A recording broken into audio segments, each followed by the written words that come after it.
So I released a video a couple of weeks ago about why no contact is the worst thing that you could do for your marriage, but it's a phenomenon that a ton of people, especially on YouTube, are talking about, and it's getting a lot of attention. But it's not something you want to do for your marriage. And a ton of people commented on that and they said, but what do I do if my spouse is practicing no contact on me? And that is a really great question. And I'm going to get to that in just a minute. But for those of you who don't know me, my name is Kimberly Holmes, and I'm the CEO of Marriage Helper. And at Marriage Helper, we have worked with literally tens of thousands, probably hundreds of thousands now, of marriages and relationships, and helping people to transform their relationship no matter what has happened to it. Even when there's been separation or divorce or whatever you could think of, we have been able to help, in our workshops that we do for marriages, have a 77% success rate at saving marriages. Now you might be thinking, that's great, but right now my spouse isn't talking to me. Also, I've created something called Smart Contact, where I have taken all of the things that we teach at Marriage Helper of what works with positive communication principles and made that into a system that we call Smart Contact. If you want a brief overview of that system, if you're new to it, then be sure to click the link to watch that after you watch this video. But I also very blatantly talk about why Smart Contact works, and it's not a manipulation tactic or a gimmick. It's really the foundational ways of healthy communication for any long-lasting relationship. And why no contact doesn't work, because it's a way to try and evoke a stimulus response in your spouse by withholding information or communication. And it's very manipulative, and it really doesn't work. And so from that, the question came of, but what if my spouse is doing that to me? So here's a question that I want to ask back to you. If you're in that situation where you're saying, my spouse is practicing no contact on me, how do you know that that's what your spouse is doing? And I'm going to venture to say it's one of two reasons. It's either because you are assuming that that is what your spouse is doing, or it's because your spouse told you that that's what they are doing. Now, I'm going to talk about both of those, but I want to start with, let's say that you have assumed that this is what your spouse is doing because they aren't talking to you. Therefore, they must be doing something like no contact. There's a couple of things wrong with that, and it all stems from what happens within us when we begin to try and fill in the blanks for another person's behavior. So I've used this example in some other of my videos, but if my husband were to come home, which this happened a lot this way when we were toward the beginning of our marriage, if my husband were to come home and automatically need some time to be alone, to decompress, read, whatever it was, then I would start assuming things of, he doesn't want to be with me. He doesn't care about me. I'm not important to him. He is selfish. And I would start to have all of these assumptions, which may or may not have been true. 99% of the time they weren't, because we typically don't assume the best about our spouse. We typically assume the worst.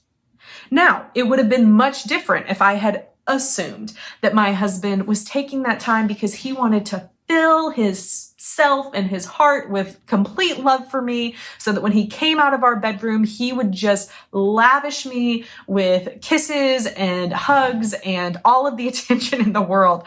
That's not how it works. Our minds don't work that way, and honest to God, real life doesn't work that way. But we tend to assume the worst. You know what I mean? That's what we do.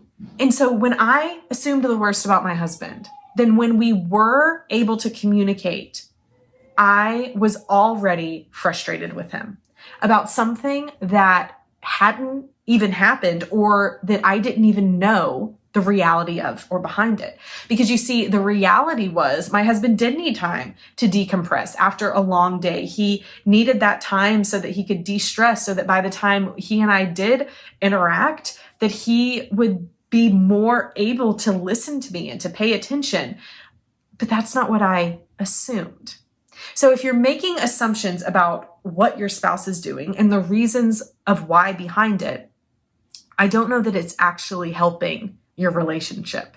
And in fact, you're probably spending more time over analyzing what's happening, focusing on his or her actions. And when you spend so much time thinking about why your spouse is doing something, overanalyzing, it can start to drive you a bit crazy. It can stress you out more than anything because it's all you think about.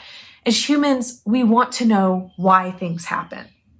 But when we don't know why, it's difficult for us to step back and to say, even though I don't understand what's going on or why it's happening, I'm going to accept that it's happening, and I'm going to control the things that I can control. That's what we need to do, but that's hard to do, especially when it comes to something like our spouse not talking to us. That's really hard.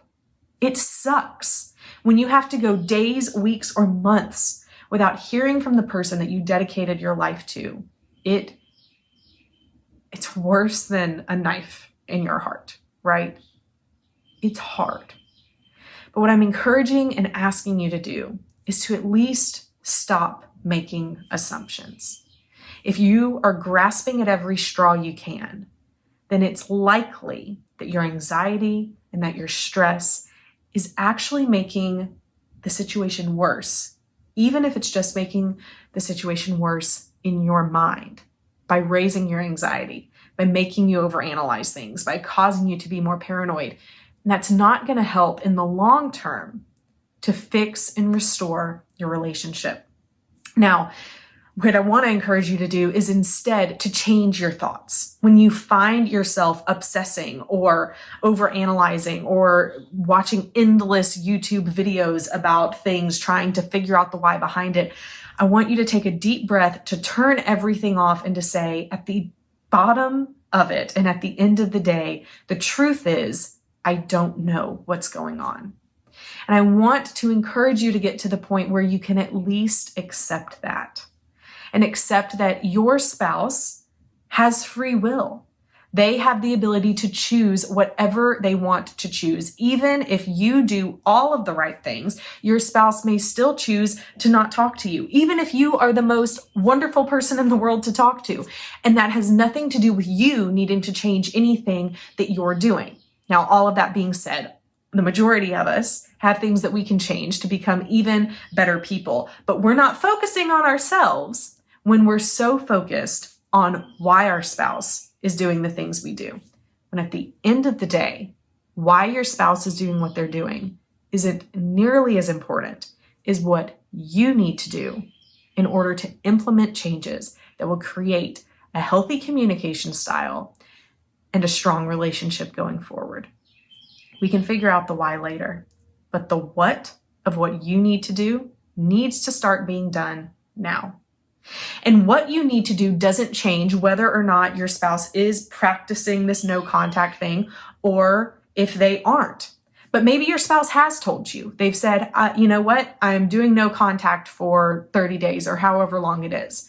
And you know, it doesn't change anything. In fact, if your spouse has specifically told you that, then what I would encourage you to do is to not talk to them. Because you see, stay with me, there's all of these other lines of thought that say, no, your spouse needs to hear from you every single day, no matter what, because if they don't hear from you, they're going to forget about you and you need to be on the forefront of their mind. But the honest truth is, that's only going to push them further away. In fact, if they have asked you to not contact them for a certain period of time, if you step out against that, and disrespect their wishes, then more than likely it's just going to solidify in their mind all of the reasons they want to leave you. Now, I'm not saying that it's necessarily realistic if your spouse says, never talk to me again, that you abide by that. But if your spouse is saying, for 30 days, I just want us to not talk. No, it's not ideal for your relationship. However, you can't change the fact that that's what your spouse wants. And instead, what you can do, instead of fighting with them about it, which is only going to dig their heels in deeper, instead of just talking to them and reaching out to them, even if it's against their wishes, which will push them further away, take that time to become the best you that you can be. Because in the end, that's the only thing that you can focus on and do anyway, in either of these situations. Now, you might be saying, well, how do I become the best that I can be? And we do that in two ways that we teach at Marriage Helper. The first is to work on yourself. We call it the pies, becoming the best that you can be physically, intellectually, emotionally, and spiritually. They're actually the 4 areas of attraction. And when we look at the path that people take to falling in love at Marriage Helper, we call it the love path. When we look at that path, we see that that path starts with attraction, and it's not a path that necessarily has a beginning and an end, but it's more of a circle, because as you go down the road of falling in love or go around the path of falling in love, it's not a beginning end, it's a circle that continues to happen.